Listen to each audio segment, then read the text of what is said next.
Hey guys, how's it going? Today we're going to be doing a couple of fun projects here in the greenhouse. I can actually hear it's sprinkling very lightly outside. It's just beautiful. We have 3 brand new houseplants that I just picked up at the garden center yesterday. And then we've got some seeds to start already. Let's just take a quick look. We've got, I have no idea how to pronounce the name of this one, Schismatoglottis wallacei. That is my best attempt. But oh my goodness, beautiful. In fact, I showed this one when I did that houseplant tour down at the garden center not that long ago. And it really caught my eye that day. And I just got around to picking one up. I'm thankful there was one left. They're so pretty. We've got a white wizard philodendron. Isn't that beautiful? Look at the white variegation there. And then we've got a fern. Let's see if I can get the tag. This is the Living Lace Divana fern. These are actually all part of the Proven Winners Leafjoy collection. Our house is just screaming for some green things right now. And you guys know my main passion in gardening is outside. Houseplants I start to appreciate more in the winter months, and they get kind of neglected during the spring, summer, early fall months. So about this time of year is when I notice, like, oh my goodness, I didn't have time to notice before, but like these plants need to be refreshed, or I need something here or there. So I actually took these 3 plants inside last night and I found exactly where they're going to go. And I even found more spots where I thought, oh, I need to be looking for some other things to put in here, because it really is pretty and it brings life to a space. And then the seeds we're going to start today are 3 varieties of Lisianthus and some Maverick white geraniums. And that's what we're going to start with out here today. We'll get the seedlings started, we'll move those into the studio, and then we'll get our houseplants done and moved inside. So Maverick white geraniums.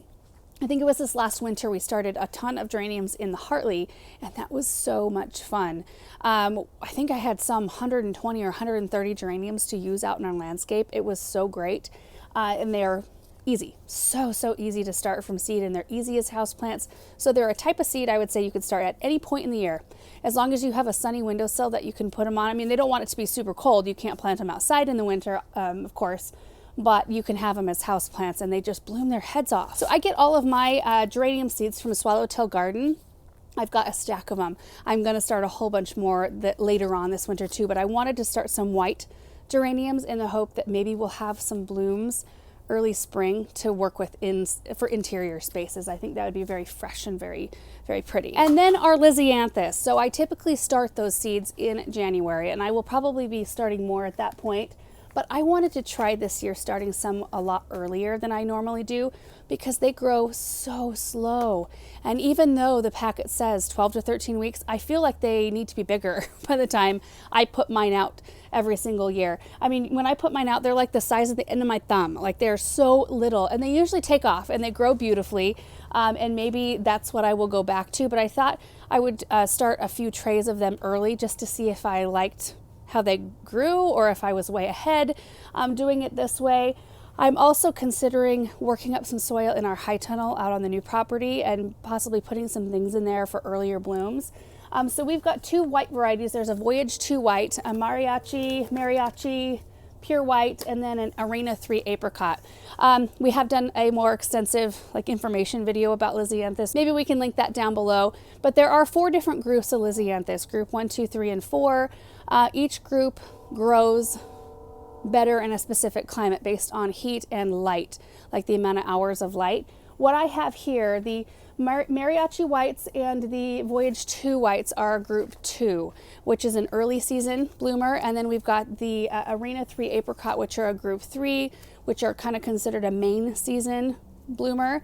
So the best thing about knowing which group your Lisianthus are in is if you plant some in every group, then you're going to have staggered blooms, even if you plant the seeds on the very same day. So we should have some staggered blooms from these, which should be really fun. As far as the rest of this greenhouse goes, it's a complete disaster in here right now. It's just become kind of a dumping ground. Still have a bunch of dahlia tubers to work through on both sides. Paul and Bethany finished digging last week. They finished up the project, and we need to come through and clip main stems off like this and remove any damaged tubers, and that way we can get them all packed up. But they sat here over this weekend just to dry, because we hose them down and remove a bunch of soil, and it's inevitable, especially in bigger thick clumps. There's always some moisture tucked up in there that you can't see. So it's good to let them dry a bit, but we need to get after that. And when we finish that, I'm going to go through this greenhouse and just clean. I got to clean and organize in here. Oh my goodness. I mean, we've got artichokes to plant. I've got a couple of Boscobel David Austin roses that Sabrina in California sent out. Thank you, Sabrina, for those. And then we've got a green stalk I want to clean out. We still have some tomatoes going. There's strawberries kind of starting to, I mean, they're blooming and producing still. Herbs. And then there's a whole bunch of beautiful things on this table. Ugh. Anyway, let's get started with our seeds. I think we'll do our geraniums first.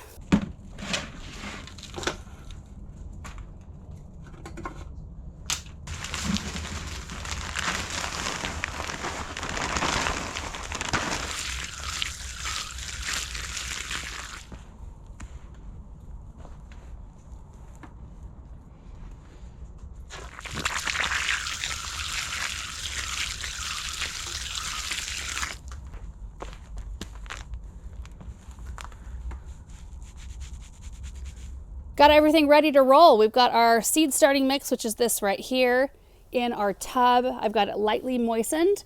So you want it to where when you squeeze it really hard, it holds a form, but you squeeze it hard, there's no moisture. That's just soil falling off. There's no moisture coming out of it. So that is perfect. We've got our clean trays right here. I cleaned the trays, domes, and the trays that they will be sitting in. Each one of these trays holds 24 seeds. Our geranium packet only has 10 seeds in it, so one of these trays I'm only going to be utilizing 10 cells. And under normal circumstances, I would try to be as efficient as possible and use up every single cell, even if I was planting something different in the same tray.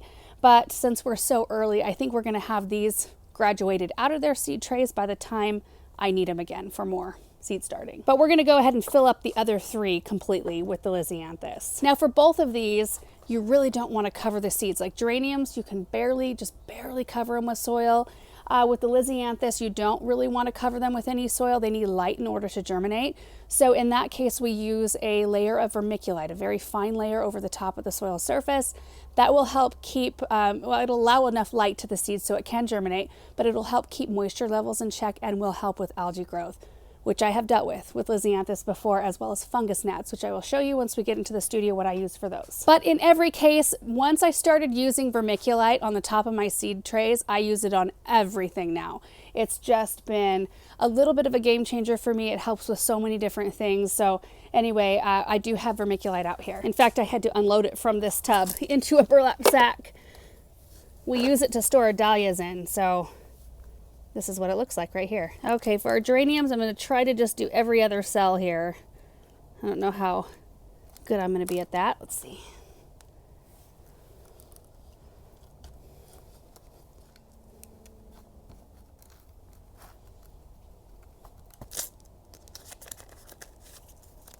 Two, 4, 6, 8, 10, 11. Yep.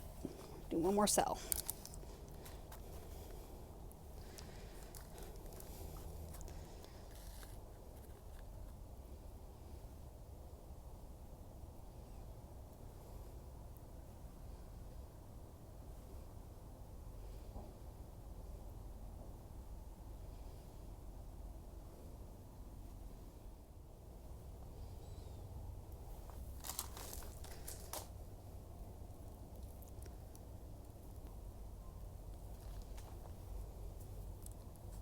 Geraniums are all done. We ended up with 11 seeds.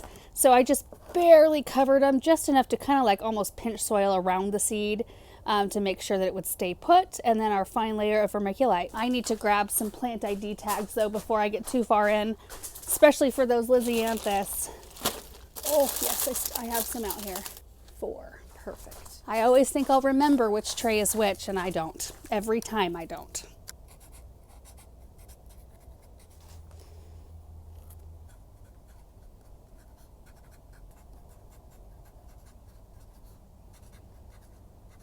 Okay, we've got our tags made for the Lisianthus. This is what the seeds look like. They're really little, but you can see they're pelleted. They'll either be white or yellow. We're going to fill up the entire trays to plant. Now keep in mind, if you have pelleted seeds like this, the shelf life is not as good. They recommend that all pelletized seeds be used within a year of purchasing that seed, which I think I'm still within that year window, but these were meant for last growing season. I just didn't use them, and I haven't ordered my fresh ones yet. So that means I'm going to be putting more seeds per cell than maybe I normally would. With the geraniums, you'll notice I only put 1 seed per cell because I almost always get 100% germination rate out of the geraniums. It's incredible. Usually get pretty good out of the Lisianthus, but because these are pelleted, I will use more. Also, this will go a lot faster. Filling an entire tray with soil is a lot quicker than filling every other cell.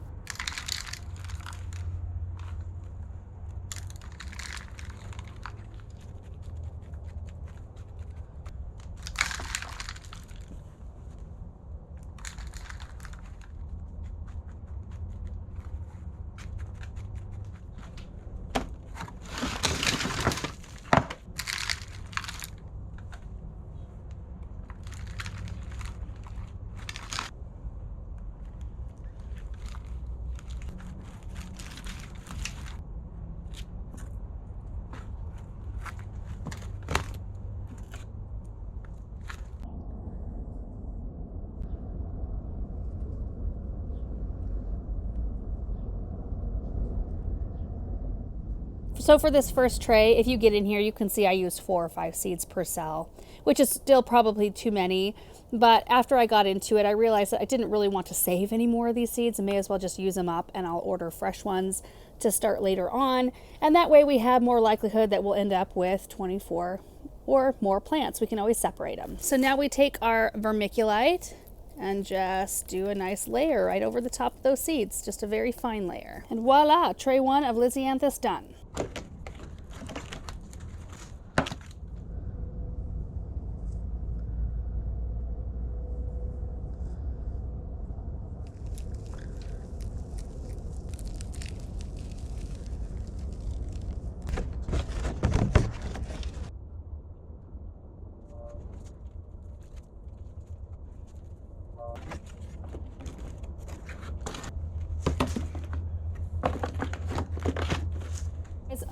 I am updating my seed inventory right now before I forget. I need to be better about doing that. I have a spreadsheet where I keep all of my seed inventory. That way when I go to order seeds, it's really easy for me to tell if I already have some or if I need more of this or that. Typically, like if I run out of something, I will highlight it in yellow so that I know when I go through, I can quickly see. Like when I was down at the garden center yesterday, I got some seeds for my vegetable garden for this next season and for this winter. I'm going to grow some stuff in here, and I was able to bring up my spreadsheet on my phone and I could tell exactly what I needed. It was so nice. So I just wiped all my Lisianthus out, and let's go up to geraniums here. Let's see, Maverick White. I have showed you guys this seed inventory spreadsheet before, and we will show you again when probably this winter when we sit down and go through and organize and probably add some more stuff in. So anyway, let's head these into the studio. Let's take these into the studio.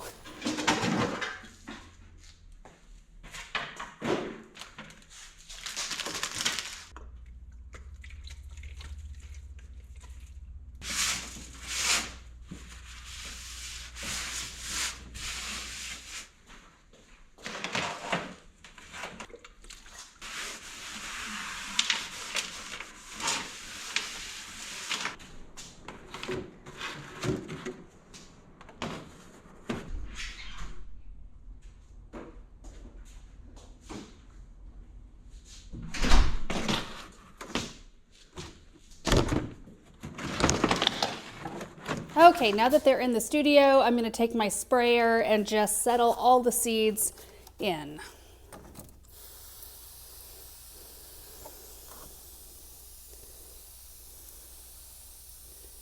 The fact that we pre-moisten the soil makes this step a lot easier.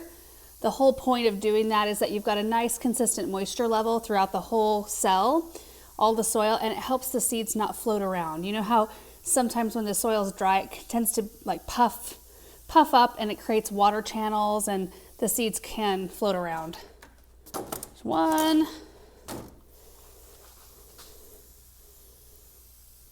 And we likely will not have to water these for, well, a little while, a few days at least, with this initial water in.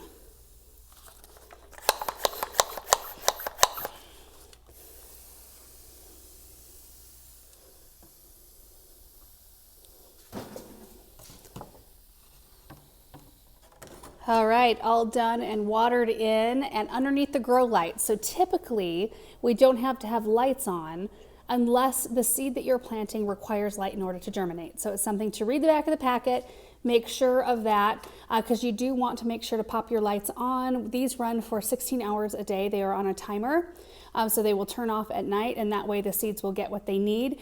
Now the geraniums here do benefit from some bottom heat.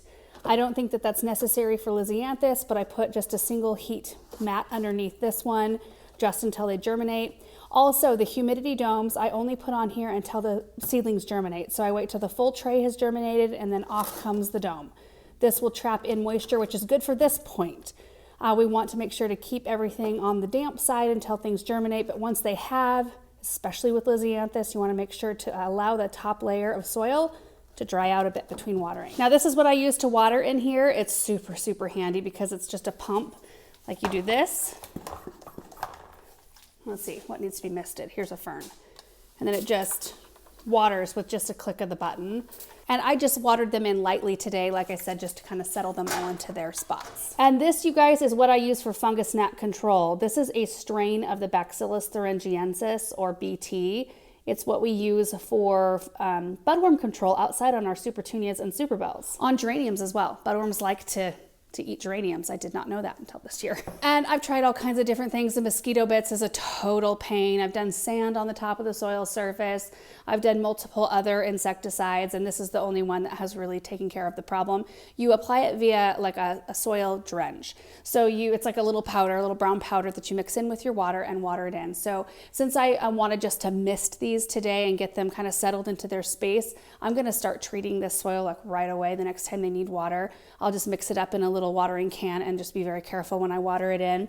That way we stop any problem from even occurring. I will also put out yellow sticky traps. Do I see a little fly already? Oh no, it's a big fly. Okay, good. Fungus gnats are the thing of nightmares sometimes. Ugh. If you have a really heavy infestation, you want to make 3 applications of the natural, 1 week apart from one another, and then you can back off and start using it at the light infestation rate, which there's a chart on there. It tells you how to mix it if you have a light infestation or if you have a heavy infestation, and then it gives you the whole schedule on how you're supposed to be handling it. Now I did Google it because if you look up the price of like the tub I have here, it's insane. It's expensive. I pulled the trigger on this big one because I figured, and I hope, that I'm gardening for lots of years so I can use this for a long time. I did see it in half-pound increments, and then I think you can get it in little packets. I have seen it available like that before. It didn't come up on my initial search just now, but I did see the half-pound, which is like $40. It stretches really far too. That's why I figured like I'm only putting a tiny bit in a watering can every time I'm using it. So I will be able to use this for a long time. And they should be perfect in here. I do like to do a lot of my seed starting now out in our greenhouse now that we are keeping it heated. But I have to on some things that need more heat, like these want a consistent about 70 to 75 degrees in order to germinate. It's just more consistent in here. In the greenhouse, it dips down, like it'll dip 10, 15 degrees before it comes back up. And it does get cooler in there when we're in and out all day long. You know, we get little drafts of air. I think it's just nice and very still in this location, which is something that you want to fix once they start to grow. You want to put a fan in here. We won't want it to be still. We'll want an oscillating fan to keep those seedlings happy, but hopefully we'll be able to update you on that once they start to grow. Now the Lisianthus will take upwards of 2 weeks to germinate. The geraniums, sometimes I see germination in like 2 days.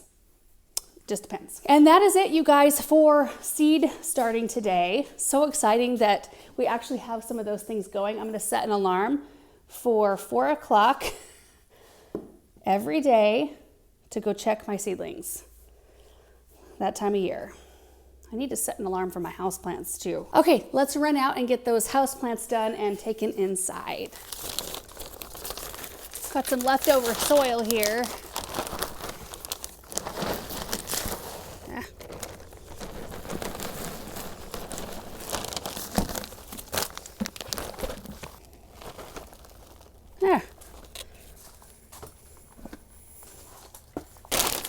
Switching over to the regular potting soil at this point, and I'm only going to repot 2 of these. The other one, I have one of those little pots that you can slide it down in. Cash pot, is that what they're called? Let's do our little guy first.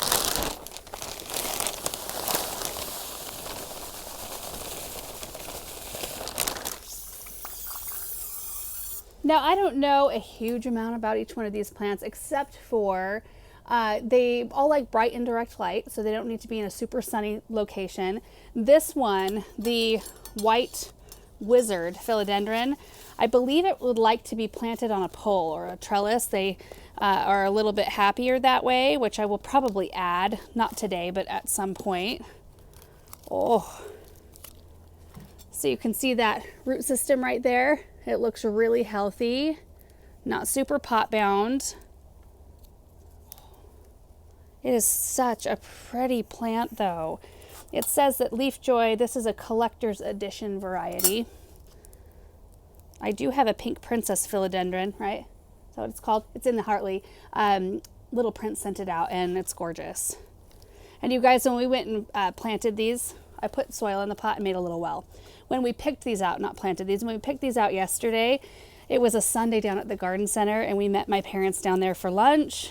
And my mom turned on the Christmas music and turned on all the trees, and we were able just to like stroll around and really look at things. It was so fun. Okay, this one is planted. Now I'm not going to add any soil top dress for a week or two because I just want to gauge water level. I want to see how quickly it dries out, and it's a lot easier to tell if there's nothing on top of the soil surface. So I've got my saucer here. It's nice and dirty, but I'm also very dirty. Hard to keep things clean when your hands look like that. And I love this pot. It looks like all kind of has that patina hard water stain slash white. I don't know. It's aged. It's really pretty. Okay, that one is done. Looks awesome. Now our bigger one. Hopefully I have enough soil. I don't know if I will.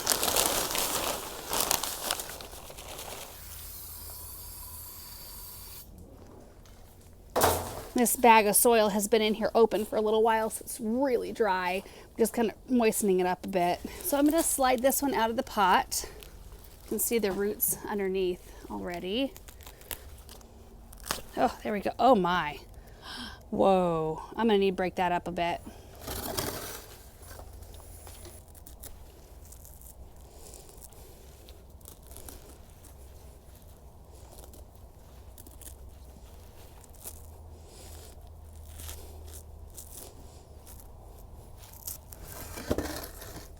Okay, I've got my well already created, so we're just going to pop this down in. Looks pretty, doesn't it?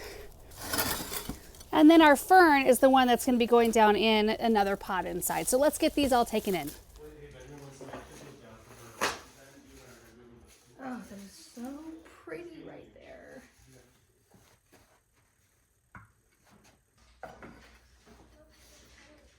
So here in our great room, that's where all three of the plants ended up. The fern right here, and that's the one that I slid down into a decorative pot.